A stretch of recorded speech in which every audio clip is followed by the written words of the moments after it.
Salam selamat pagi Bapak Ibu Saudara sekalian. Kita berjumpa kembali dalam renungan harian GP Kris Pangkal Pinang.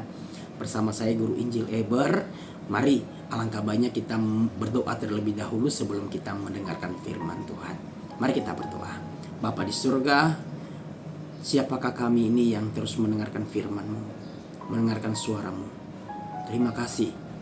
Di tengah-tengah kesibukan kami, tengah-tengah banyaknya kegiatan kami, Tuhan masih memberikan kami firman untuk menolong kami, menopang kami, menjalani hari-hari kami. Agar kami terus ingat akan Engkau di dalam hidup kami. Oleh karena itu, perdengarkanlah firman bagi kami, agar kami bisa menjadi anak-anak yang taat dan melakukan firman ini dalam hidup kami. Tolong kami Tuhan, ampuni dosa dan salah kami, jikalau kami sering melalaikan firman dan tidak melakukannya dalam hidup kami hari lepas hari. Hari ini kami mohon Tuhan tolong tuntun kami. Dalam nama Tuhan Yesus kami berdoa dan mengucap syukur. Amin. Saudara yang dikasihi oleh Tuhan, firman Tuhan hari ini terambil dari Mazmur pasalnya ke-119 ayat 100 ke-5 dan juga dalam Ulangan pasal yang ke-8 ayatnya yang ke-3. Demikianlah firman Tuhan.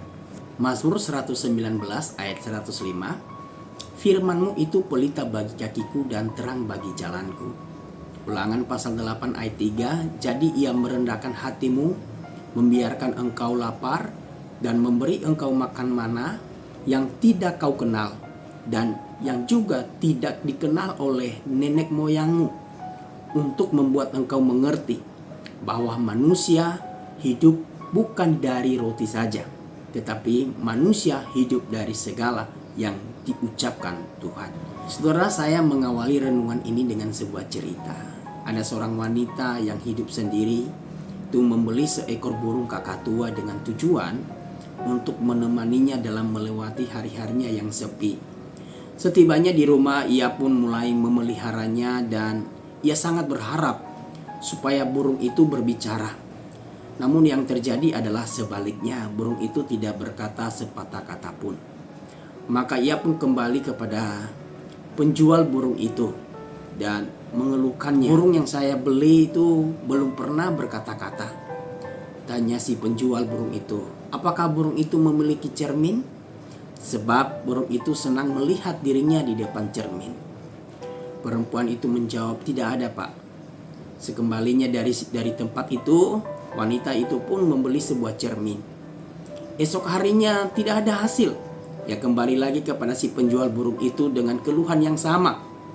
Pak, kenapa burung itu masih belum berkata-kata? Kata si penjual kepadanya, bagaimana dengan sebuah tangga? Sebab burung itu senang kalau ia naik turun tangga. Wanita itu pun membeli sebuah tangga. Esok harinya wanita tersebut datang lagi. Dia sudah sangat kesal kepada penjual itu. Ia mengeluhkan hal yang sama, bahwa burung itu masih tetap tidak mau berkata-kata. Tidak ada satu kata pun yang keluar dari mulutnya. Tanya si penjual, apakah burung itu memiliki ayunan? Sebab burung itu senang bersantai di ayunan. Wanita itu pun kembali dan membeli ayunan. Keesokan harinya ia kembali lagi kepada penjual itu untuk memberitahukan bahwa burungnya sudah mati. Dengan sedikit kebingungan dan sedih, si penjual pun berkata, saya turut prihatin mendengar kabar itu. Tetapi adakah burung itu pernah mengucapkan satu kata sebelum ia mati? Jawab wanita itu, ada. Burung itu berkata, tidak ada makanan di sini, tidak ada makanan di sini. Demikianlah kisah yang dibuat oleh Ernest Campbell saudara, dan dimuat oleh John Maxwell dalam bukunya The Difference Maker. Campbell mengibaratkan cermin, tangga, ayunan sebagai hal-hal yang menyenangkan dalam hidup ini, yang memang kita perlukan sekali.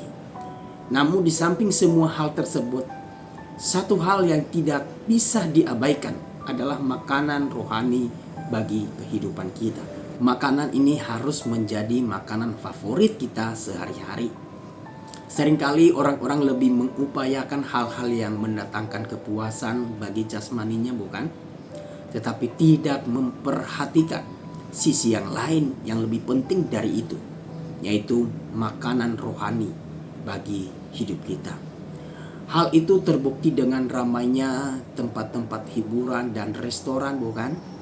Memang itu tidak salah. Tetapi apakah gunanya semua itu jika rohani kita masih kelaparan? Untuk itu saudara, kita harus menaruh perhatian khusus pada makanan rohani kita. Sebab jika tidak, maka seperti burung tadi, lama-kelamaan kita akan mengalami kematian, yaitu kematian rohani. Makanan rohani itu ialah firman Tuhan, Alkitab yang harusnya kita renungkan setiap hari. Yesus waktu dicoba iblis, ia berkata begini, manusia bukan hidup dari roti saja, melainkan dari setiap firman yang keluar dari mulut Allah. Dan Musa pun menegaskan hal yang sama kepada bangsa Israel, bahwa manusia bukan hidup dari roti saja, tetapi dari segala yang diucapkan Tuhan, diucapkan Allah, yaitu firman-Nya. Jelas bahwa hal jasmani tidak dilarang, tetapi hal rohani harus diutamakan dalam hidup ini. Makanan jasmani diperbolehkan, tidak ada yang larang, tetapi firman Tuhan itu harus didahulukan dalam hidup itu. Sebab tanpa menikmati firman Allah, rohani kita pasti mati dan kita akan tersesat.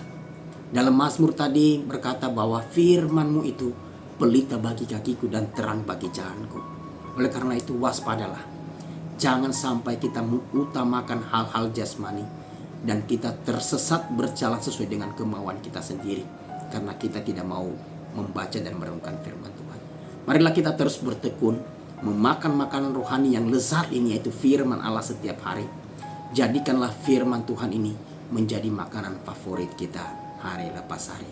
Amin. Tuhan Yesus memberkati.